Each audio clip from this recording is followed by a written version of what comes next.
క్రిస్టియానిటీలోకి వచ్చిన తర్వాత ఏమన్నా అతడు రోగాన్ని బారిన పడ్డాడా?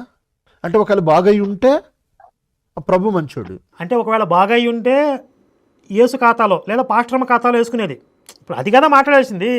అదృష్టవశాత్తు ఆయన బ్రతికుంటే యేసు ఖాతాలో వేసుకునేవాళ్ళు, మిరాకిల్స్ ఆయనతో సాక్ష్యాలు చెప్పించేవాళ్ళు, ఊరూరా తిప్పించేవాళ్ళు, మార్కెటింగ్ చేసుకునేవాళ్ళు. బాగా అవ్వలేదు పాపం, ఆయన ప్రారంభ కర్మలను అనుసరించి అక్కడితో ఆయన జీవితం ముగిసిపోయింది. దేవుడి చిత్తం లేదని చెప్పేశారు సింపుల్గా.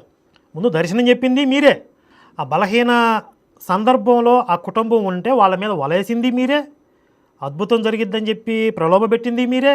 ఒకవేళ అదృష్టవశాత్తు జరిగితే మన ఖాతాలో వేసుకుందాం అని గోతికాడినక్కలా ఎదురు చూసింది మీరే. అలా జరగకపోతే ఇది దేవుడి చిత్తం కాదు అని చెప్పి కాడిపడేసింది మీరే. ఇక్కడ నేరస్తులు ఎవర్రా? ఎరా నత్తిపోగడిగా నేరస్తులు ఎవర్రా? ఇక్కడ బాధితుల్ని పట్టుకుని వాళ్ళని నేరస్తులుగా చిత్రీకరించే పనిచేస్తున్నాడు వీడు. చూసారా వీడి మనసు ఎంత కుళ్ళు, కపటం, విషం, నరాన నిండిపోయిన వాళ్ళే పాస్టర్లు అవుతారు వీళ్ళు. ఇక్కడ బాధితులను పట్టుకుని నేరస్తులను చేస్తున్నాడు వీడు. అసలు నేరస్తులు ఎవరెక్కడ? వాళ్ళ మానాన వాళ్ళు బ్రతుకుతుంటే అక్కడికి వెళ్ళి వలేసింది ఎవరో, తప్పుడు మాటలు చెప్పింది ఎవరో, అలాంటి పరిస్థితుల్లో కూడా ఆ కుటుంబాన్ని ఇబ్బంది పెట్టింది ఎవరో. కళ్ళు దొబ్బినీరా? బాగాలేదు కనుక ఇప్పుడు వెనక్కి వెళ్ళిపోతారు, అంతేనా? ఇప్పుడు హాస్పిటల్కి తీసుకెళ్తారు ఏదో ఆశతో, డాక్టర్ బతికిస్తాడని, చచ్చిపోతారు. అంటే డాక్టర్ని ఎందుకు చేస్తారా? హాస్పిటల్ మంచిది కదంటారా? ఇప్పుడు ఏ డాక్టరు కూడా 100% ఇతనికి రోగం నయమైపోతుంది, ఆపరేషన్ జరిగితే 100% సక్సెస్ రేట్ అవుతుంది ఎవడో కూడా రాసి ఇవ్వడు. ఏదైనా అనుకోని జరిగితే మాకు అంగీకారమే, మాకు సంబంధం లేదని చెప్పి కుటుంబ సభ్యుల దగ్గర సంతకం పెట్టించుకుంటారు వాళ్ళు. కాబట్టి హాస్పిటల్కి, డాక్టర్స్కి ఒక ఫార్మాలిటీస్ ఉంటాయి. కానీ ఇక్కడ మీ పాస్టర్మ్మ 100% నాకు దర్శనం వచ్చింది, పాటలు పాడుతున్నాడు, మీ ఆయన వచ్చి సాక్ష్యాలు చెప్తున్నాడు అని చెప్పి నాటకం వేసింది ఎవర్రా? అంటే తప్పుడు మాటలు చెప్పింది ఎవరో, తప్పుడు హామీలు ఇచ్చింది ఎవరో. మరి శివశక్తి కరుణాకర సుగ్న అనే వ్యక్తి డైరెక్టర్ గా ఉండి సినిమాలు తీస్తా ఏదో నటిస్తాను ఆశపడి ఎక్కడ వీలు కాలేదు. మరి శివశక్తి కరుణాకర సుగ్న అనే వ్యక్తి డైరెక్టర్ గా ఉండి సినిమాలు తీస్తా ఏదో నటిస్తాను ఆశపడి ఎక్కడ వీలు కాలేదు. అసలు వాటర్ బాటిల్ వాటర్ బాటిల్ వేయడానికి వెళ్ళే క్వార్టర్ నీ ఎంత చక్కగా పెట్టేవారా నీ మూతిలో. సరే నేను వాటర్ బాటిల్ అందించాను రా. మరి 10 సినిమాలు పిడిబాగులు లాంటి 10 సినిమాలు తీస్తే ఎక్కడో దిగినాయి కదా, మీకు ఆ సినిమాలన్నీ తీసింది ఎవడరా? కథ, మాటలు, స్క్రీన్ ప్లే ఇవన్నీ రాసింది ఎవరు? రంకుమొగుడు ఎవరన్నా? అవును రే, ఎంతసేపు కూడా ఏదైనా కష్టంతో పని చేసుకునే వాళ్ళని ఉద్దేశించి ఎందుకురా అంత చిన్న చూపు అసలు? ఇప్పుడు నేను కాకపోతే ఇంకెవరో సినిమా ఫీల్డ్లో ఏదో పని చేసుకుంటారు, కష్టపడి పని చేసుకుంటారు అంటే వాళ్ళంటే మీకు అసలు అసహ్యమా? వాళ్ళంటే చిన్న చూపు, అసలు మనుషులే కాదనే వాళ్ళు. కష్టపడి ఆ స్థాయి నుండి కష్టపడి పైకి వస్తేనే కదా. ఇప్పుడు మీకులాగా ఎవరిని మోసం చేసి పైకి రాలేదు నేను. నరేంద్ర మోదీ గారు ఛాయ్ వాలా అంటారు, టీ అమ్ముకున్న స్థాయి నుండి ప్రధానమంత్రి అయ్యారు. Rajinikanth bus conductor.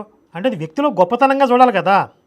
కింద స్థాయి నుండి అంత దాకా ఎదిగారు అంటే మనం వాళ్ళని గౌరవించాలి, వాళ్ళని చూసి ఇన్స్పైర్ అవ్వాలి. ఇప్పుడు నేను సినిమా ఇండస్ట్రీలో పోనీ వాటర్ బాటిల్స్, టిఫిన్ ప్యాకెట్స్ ఏదో సప్లై చేసి అనుకో నీ సంతృప్తి కోసం.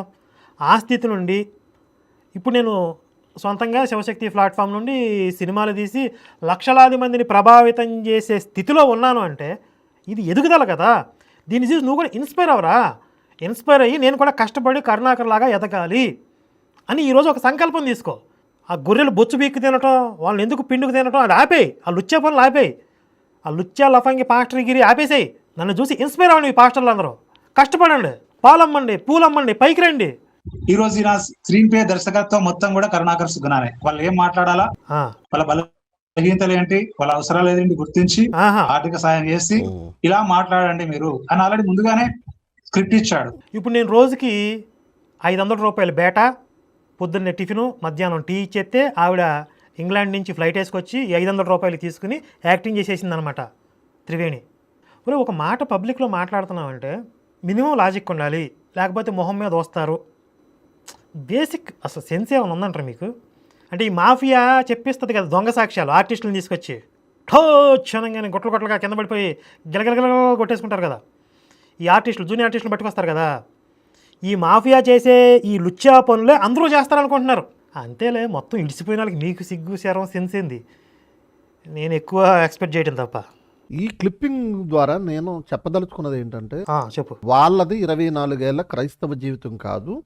వచ్చాడయ్యో సైంటిస్టు. వచ్చిండయా సైంటిస్టు.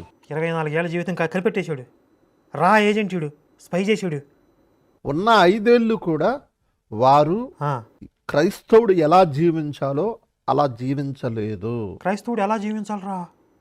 ఏంటి అసలు దాని సంగతి తర్వాత వెళ్దాను కాదు. వాళ్ళు బైబిల్ చదివిన క్రైస్తవులైతే గర్వాప్సి అవ్వరు. ఒరే ఎరుపా, బైబిల్ చదవకపోతేనే అందులో ఉంటారు. బైబిల్ చదివితే ఫు అని ఊసి బయటకు వచ్చేస్తారు. ఆ అమ్మాయి చదివిన తర్వాత బయటకు వచ్చింది. నీ చర్చిలో ఎంతమంది బైబిల్ చదివారు అడుగు. అసలు బైబిల్ చదవడం పక్కన పెట్టరా, నువ్వు బైబిల్ ఈ చివరి నుండి ఈ చివరి దాకా ఎన్నిసార్లు చెప్పావు చెప్పు. ఒక్కసారైనా చెప్పావా? 30 సంవత్సరాలు 40 సంవత్సరాల నుంచి బైబిల్ బోధిస్తున్నా సంగలా పెట్టంటావు కదా. ఒక్కసారైనా బైబిల్ పూర్తిగా చెప్పావా? నువ్వే పూర్తిగా చెప్పకపోతే వాళ్ళు ఎక్కడి నుంచి చదువుతారా? కేవలం 5 ఏళ్ళు మాత్రమే ఆమె చర్చికి వెళ్ళింది. 5 ఏళ్ల పాటు వాళ్ళ భర్త మారతాడని ఎదురు చూసింది. మారకపోయేసరికి ఆమె మరలా వెళ్ళిపోయిందట. భర్తకి ఏదో జరుగుతుందని లోపలికి వచ్చింది. 5 ఏళ్ల తర్వాత జరగలేదు, చనిపోయాడు. అయినా కొనసాగింది అని చెప్తుంది ఆవిడ. యాక్చువల్ గా ఆవిడ ఎప్పుడు బయటకు వచ్చేయాలి? ఇది ట్రాష్ అని అనిపిస్తే భర్త చనిపోయినప్పుడు బయటకు వచ్చేయాలి. ఈ సిడతలు కొట్టేవాడు లాజిక్ చూడండి. ఆ భర్త బ్రతుకుతాడని కదా అందులోకి వెళ్ళారు, బ్రతకలేదు కాబట్టి వెంటనే బయటకు వచ్చేయాలి అని చెప్తున్నాడు. మంచిదే, నేను అదే ప్రశ్న అడిగా కదా. ఆవిడ ఏదైతే మిమ్మల్ని ఆశ పెట్టి అందులోకి లాగిందో ఆయనే లేనప్పుడు మీరు ఇంకా అందులో ఎందుకు కొనసాగారు అని నేను అడిగితే ఆవిడ ఏం చెప్పారు? సరే నీ భర్త పోతే పోయాడు, నీ పిల్లలు కూడా పోతారు బయటికి వెళ్ళిపోతే అని బ్లాక్మెయిల్ చేసింది అని మాధవీలత గారు చెప్పారు కదా.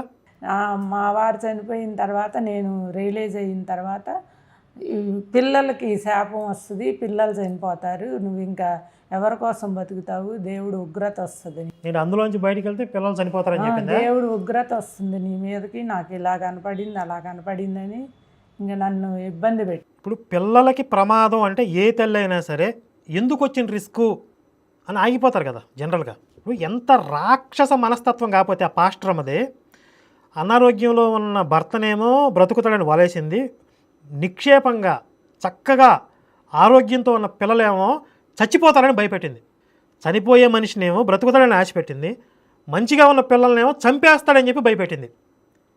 ఇంత క్రూయల్ మెంటాలిటీ ఒక రాక్షస జాతి అంటే పూర్వ జన్మల్లో వీళ్ళు రాక్షసులు కాకపోతే ఇంత క్రూయల్ మెంటాలిటీ ఎందుకుంటుంది చెప్పండి. వీళ్ళు నరరూప రాక్షసులు అంటే ఎవరు చెప్పండి? నరరూపంలో ఉండే రాక్షసులు ఎవరు? కలియుగంలో పాస్టర్లు. అప్పుడే ఆవిడ బయటికి వెళ్ళిపోయింది. ఒక మాటలో చెప్పాలంటే 5 ఏళ్ల ఆ క్రైస్తవ జీవితాన్ని 24 సంవత్సరాలను చెప్పి అబద్ధం ఆడి ఏదో మసిపూసి మారడగా చేసే ప్రయత్నం అయితే జరిగింది. సరే, ఇప్పుడు వీళ్ళు చెప్తున్నట్లుగా వాళ్ళు కేవలం 5 సంవత్సరాలు మాత్రమే అందులో ఉండి తర్వాత క్రైస్తవులుగా ఉండకపోతే, అంటే ఆ పాస్టర్ అమ్మ గ్రూపులో లేకపోతే నేనే బహిరంగ క్షమాపణ చెప్పి అసలు క్రైస్తవం గురించి ఈ మాఫియా గురించి నేను మాట్లాడటం మానేస్తాను, ఆపేస్తాను. ఒకవేళ వాళ్ళు చెప్పింది నిజమైతే 2003 ఏదైతే ఆ పాస్టర్ ఎంటర్ అయిందో అప్పటి నుంచి వాళ్ళు అందులోనే కొనసాగితే, ఇది రీసెంట్గా ఈ కరోనా టైంలో ఈ అమ్మాయి కృష్ణ త్రివేణి మన వీడియోలు చూసి రియలైజ్ అయ్యి వాళ్ళ ఫ్యామిలీ అందరికీ నచ్చజెప్పి అందులోంచి బయటికి తీసుకొచ్చింది నిజం కాకపోతే, ఇంతకుముందు నేను చెప్పింది చేస్తా. ఒకవేళ అది నిజమైతే వీళ్ళిద్దరిని బట్టలు ఓడదీసి చెప్పులతో కొట్టుకుంటూ గుంటూరు మొత్తం తిప్పాలి. రెడీ అయితే చెప్పండి, నాకు ఫోన్ చేయరు ఎవరైనా నెత్తిపగడిగా. మా నెంబర్ ఉందిగా, ఆఫీస్ నెంబర్ ఉందిగా, మాకు ఫోన్ చేసి ఈ ఛాలెంజ్కి నేను రెడీ అని చెప్పరా. ఇప్పుడు మాధవీలత గారు భర్త చనిపోయినప్పుడే వాళ్ళు అందులోంచి బయటకు వచ్చేస్తే అసలు ఈ ఫ్యామిలీ మీద ఆ పాస్టర్ అమ్మకి గ్రిప్ ఎలా వస్తుంది? ఈ కృష్ణ త్రివేణి అనే అమ్మాయి ఇంజనీరింగ్ చదవాలా డిగ్రీ చదవాలా అనే పెత్తనం కూడా పాస్టర్ అమ్మ ఎలా చేస్తుంది? యూకేకి వీసా వస్తే వెళ్ళకూడదని చెప్పి ఎలా ఆపగలిగిద్ది? ఆపే ప్రయత్నం చేస్తుంది పాస్టర్ అమ్మ. ఆ అమ్మాయి తిండి తిప్పలు మానేసి నేను ఇంజనీరింగ్ చదువుతాను లేకపోతే వేరే కంట్రీకి వెళ్ళి జాబ్ చేసుకుంటాను అని మొండి పట్టుబట్టి పట్టుదలతో తను అనుకున్నది చేయగలిగింది తప్ప పాస్టర్ అమ్మని ఎదిరించి, లేకపోతే సాధారణ మనస్తత్వంతో ఉండే అమ్మాయి అయితే ఆ పాస్టర్ అమ్మకి బానిసగా పడి ఉండేది కదా, అలాగే మిగిలిపోయేది కదా. భర్త చనిపోయినప్పుడే ఆ ఫ్యామిలీ బయటికి వెళ్ళిపోతే ఆ పాస్టర్ అమ్మకి అంత గ్రిప్ ఎలా వచ్చింది? మీరు కడుపుకి అసలు ఏం తింటున్నారు మీరు? పొద్దున్నే పందులు తినొస్తాయి కదా రోడ్ల మీద, వాటితో పాటు నాకు వచ్చారు వెళ్ళి